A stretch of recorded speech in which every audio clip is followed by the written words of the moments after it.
Fans of Bravo are presently enjoying the simultaneous broadcast of numerous of their preferred programs. On the other hand, The Real Housewives of New Jersey is conspicuously absent and has no imminent premiere date.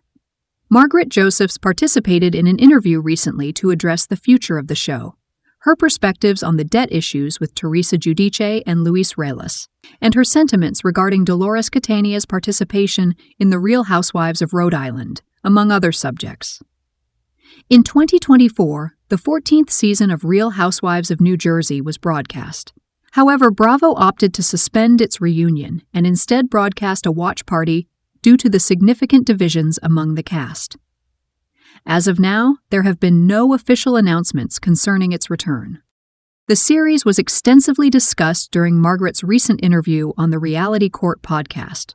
During a portion of the interview, the presenters posed a succession of rapid-fire questions, one of which concerned whether she believed Luis to be a successful businessman. Particularly, she was expected to respond with either true or false. The response from Margaret was false. No explanation is provided. She also verified that she does not regard him as a stand-up comedian. Following this, the presenters inquired of the Real Housewives of New Jersey star whether she harbors any sympathy for Teresa in light of the numerous media reports regarding their financial difficulties and tax debt. For her, the answer is no. Know the reason? Once upon a time, I believe you could be that way. In all honesty, this is the case, and I certainly subscribe to this. And she continued, he is also humorous and engaging according to me. His daughters are dear to him. I believe that he possesses a multitude of positive attributes. Also, I am of the opinion that he is not malevolent. I believe he has the potential to become angry and do all of those things. In relation to Teresa and Luis, she continued, I believe there is something highly calculated at play. I am of the opinion that she is capable of supporting an individual who has evidently isolated her from the people in her life. In my experience, she has been isolated from her family and acquaintances. Never did I harbor any animosity toward her. I was protective of her from the outset, she continued. I replied, listen, I have dealt with this situation before. The individual in question is my second spouse. I have been in mature relationships, and I was just like, keep your eyes open.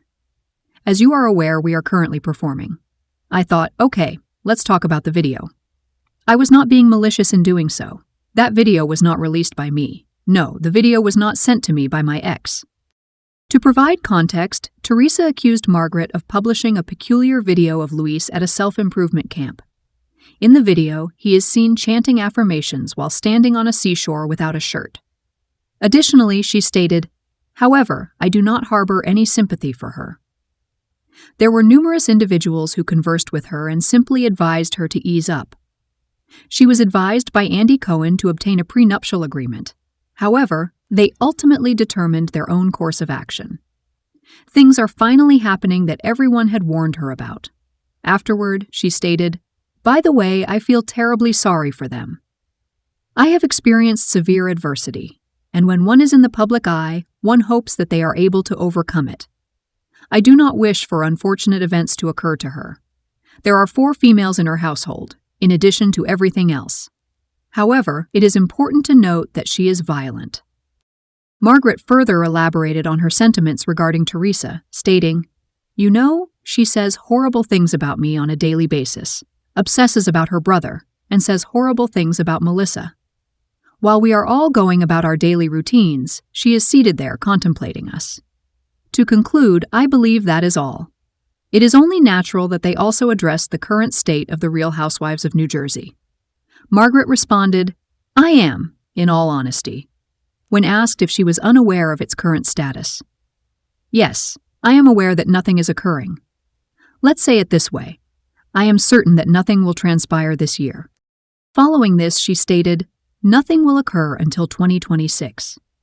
The IP is of great value, as you are aware, and that, on the basis of the current situation in Atlanta, certain individuals will return, while others will not. However, at Bravo, things are subject to change on a daily basis.